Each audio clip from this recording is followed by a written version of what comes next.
14 नवंबर 1904 England का Nottinghamshire का ननकारगेट कोयले की खदान की एक बस्ती में एक बालक ने जन्म लिया।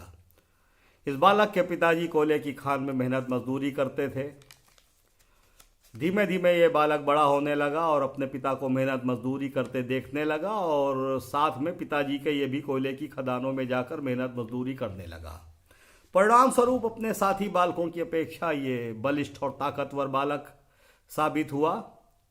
13 वर्ष की अवस्था में इसने स्कूल छोड़ दिया और पिताजी के साथ लगकर मेहनत मजदूरी कोयले की खदानों में करने लगा। कुछ समय पश्चात यह बालक 5 फुट 8 इंच चौड़े कंधे, लंबी भुजाओं और मजबूत कदकाठी वाला एक युवक बनकर उभरा। अपने गांव की क्रिकेट टीम के लिए यह तेज गेंदबाजी किया करता था और अपने से सीनियर खिलाड़ियों को अपनी रफ्तार से अक्सर अचंभित कर दिया करता था। मात्र 19 वर्ष की आयु में ही नॉटिंघमशायर ने इसे अनुबंधित कर लिया। 1925 में इसने 20 मैच खेले और 20 मैच में 73 विकेट चटकाए। अपनी रफ्तार और अपनी लेंथ से इसने इंग्लैंड के दिग्गज बल्लेबाजों को अचंभित कर दिया। साल भर बाद ही ऑस्ट्रेलिया की टीम इंग्लैंड खेलने आई और 26 जून 1926 को लॉर्ड्स के मैदान में लारवुड ने अपने जीवन का पहला टेस्ट मैच खेला और पहले ही टेस्ट में चार्ली मैकाटर्नी, जैक ग्रेगरी और हर्बी कॉलिंस जैसे बल्लेबाजों को आउट करके इसने सनसनी फैला दी। परंतु उसके पश्चात इसको अगले मैचों से बाहर रखा गया। इंग्लैंड के कप्तान उस समय आर्थर केर थे, जो कि लारवुड की काउंटी टीम के भी कप्तान थे। उन्होंने इस बालक की प्रतिभा को समझा और पहचाना तथा इसको विकसित और प्रोत्साहित करने के लिए हर संभव प्रयत्न किया और सबसे ज्यादा योगदान दिया। आगे चलकर यही बालक बॉडी लाइन गेंदबाज का जन्मदाता हैरोल्ड लारवुड बना।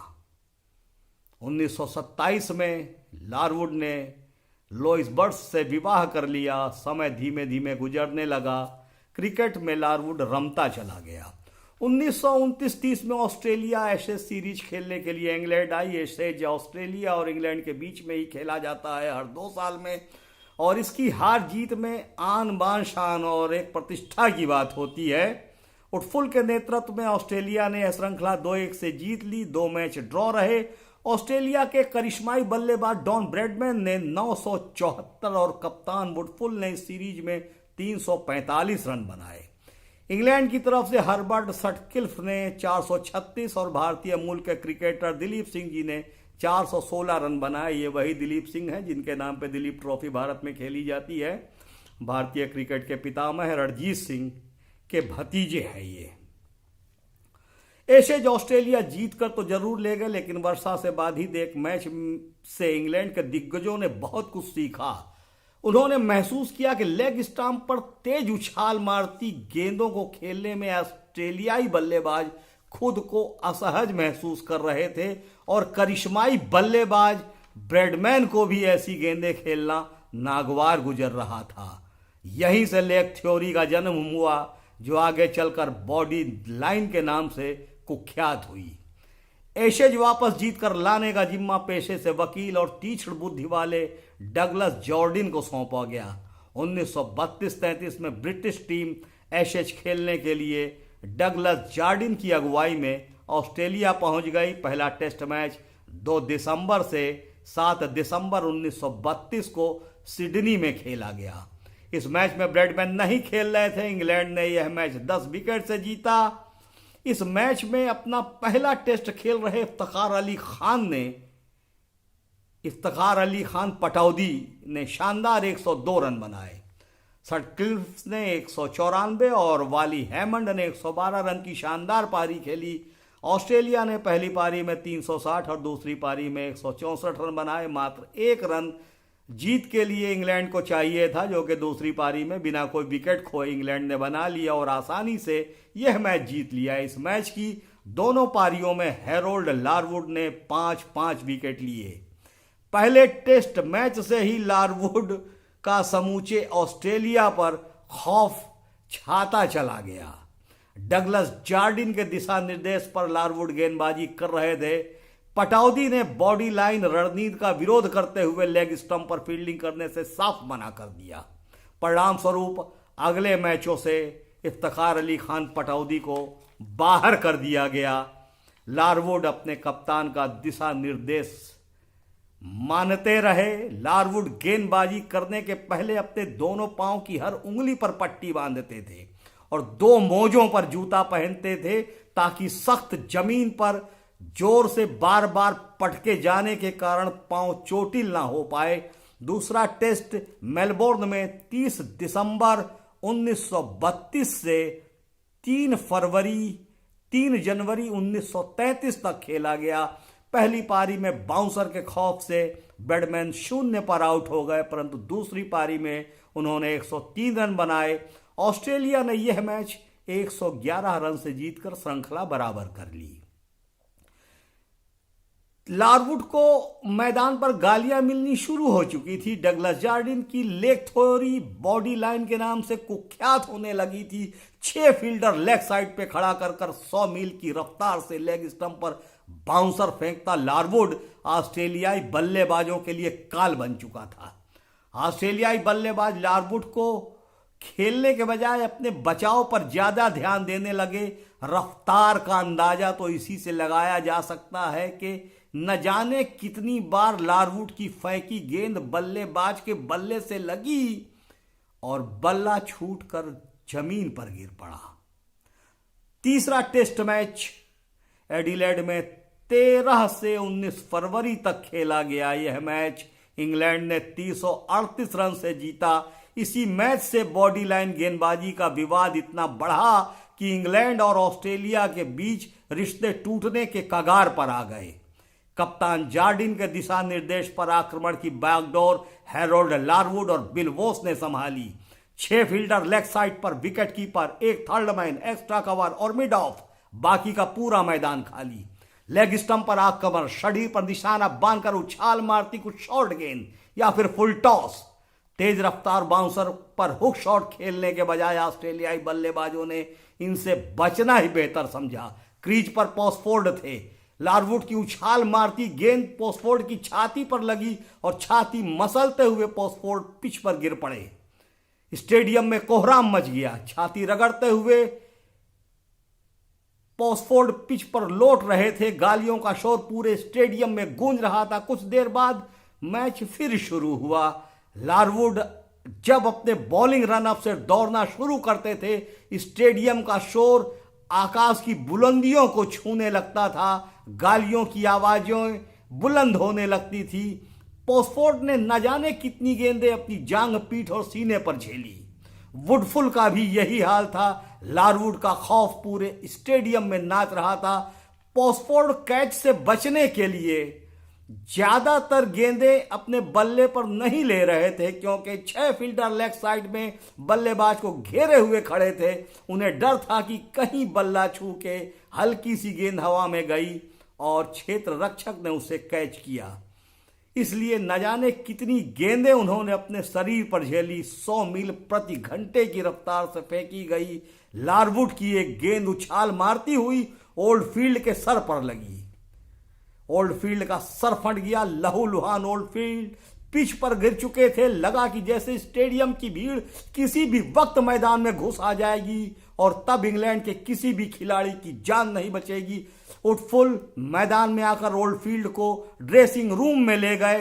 दर्शकों का आक्रोश बढ़ता जा रहा था। कुछ देर बाद ओल्ड फील्ड की जगह लेने के लिए वुडफुल खुद क्रीज पर आ गए। पुलिस का घुड़सवार दस्ता बाउंड्री लाइन के चारों तरफ मुस्तैद हो चुका था कि दर्शक मैदान में ना घुस आए। वुडफुल बल्लेबाजी कर रहे थे। उस वक्त, उस दौर में आज की तरीके से बल्लेबाजों की सुरक्षा के लिए इतने यंत्र और सुरक्षा कवच नहीं हुआ करते थे। चोटों के कारण खिलाड़ियों के लिए बीमा कवर की लागत उस समय दुगनी हो गई थी। वुडफुल को भी कई चोटें आई, वह भी घायल हो गए।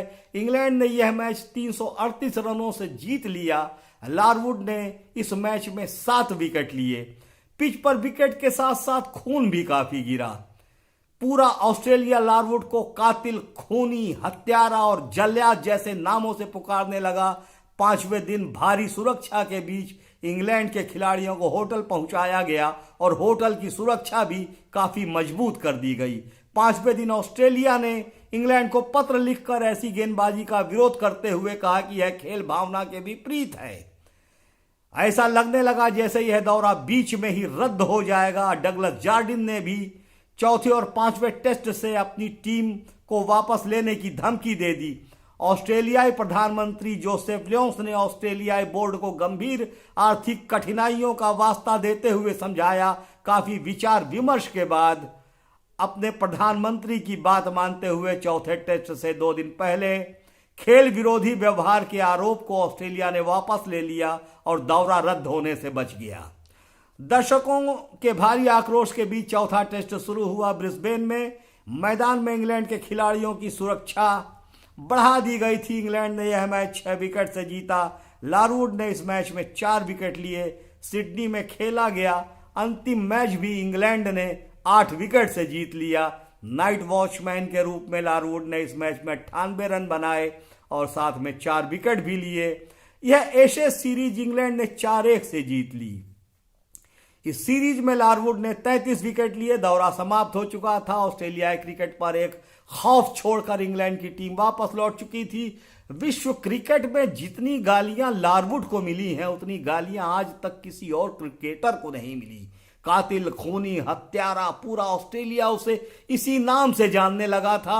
दिग्गज बल्लेबाजों में लारवुड का खौफ पैदा हो चुका था और जादूगर कहलाने वाले डॉन ब्रैडमैन की नाक में नकेल डालने वाला लारवुड ही था। बॉडी लाइन का विवाद बढ़ता जा रहा था। बहस मुबाहिसों के दौर चल रहे थे।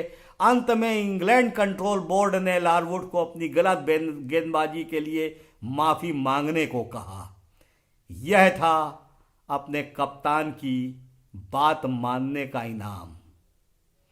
लारवुड ने माफी नहीं मांगी और यहीं से उसके टेस्ट क्रिकेट कैरियर का अंत हो गया। हालांकि अपनी काउंटी नॉटिंघमशायर के लिए 1938 तक लारवुड खेलते रहे। इस विवादित और चर्चित दौरे ने लारवुड को असंख्य गालियां तो दी ही और साथ में अपने कप्तान की बात मानने पर माफी मांगने का इनाम मिला और साथ में मिली बाएं पांव की गंभीर चोट जो कि ऑपरेशन से ही ठीक हो सकी। सख्त जमीन पर तेजी से पांव पटके जाने के कारण उसका बायां पांव एड़ी से लेकर पंजे तक पूरा काला पड़ चुका था। बाद में यह ऑपरेशन से ही ठीक हो सका। इंग्लैंड में अब हैरोल्ड लारवुड अपने आप को अपमानित महसूस कर रहा था क्योंकि अपने कप्तान का आदेश मानने का जो इनाम इंग्लैंड क्रिकेट कंट्रोल बोर्ड ने उसे दिया था वो लारवुड को हजम नहीं हो रहा था। अंततः 1950 में इंग्लैंड छोड़ के वह ऑस्ट्रेलिया में आकर सदा के लिए बस गए। अब ऑस्ट्रेलिया में किसी ने उन्हें खूनी, हत्यारा, कातिल और जल्लाद नहीं कहा, अपितु लारवुड का स्वागत किया और उसे गले लगाया। अब लारवुड को अपने देश इंग्लैंड से भी ज़्यादा प्यारा ऑस्ट्रेलिया था। ऑस्ट्रेलिया में ही अंततः 22 जुलाई 1995 को लारवुड का देहांत हो गया। तो ये था लारवुड की कहानी का एक हिस्सा जो मैंने आपको सुनाया। इसी तरीके से आपको रह रहकर चकित विस्मित करते रहेंगे हम और मंगलवार को आप सुनिए और मिलिए मेरी नई श्रृंखला भारतीय क्रिकेट के धुरंधर के अंतर्गत पहले धुरंधर सुनील मनोहर गावस्कर से। धन्यवाद, नमस्कार।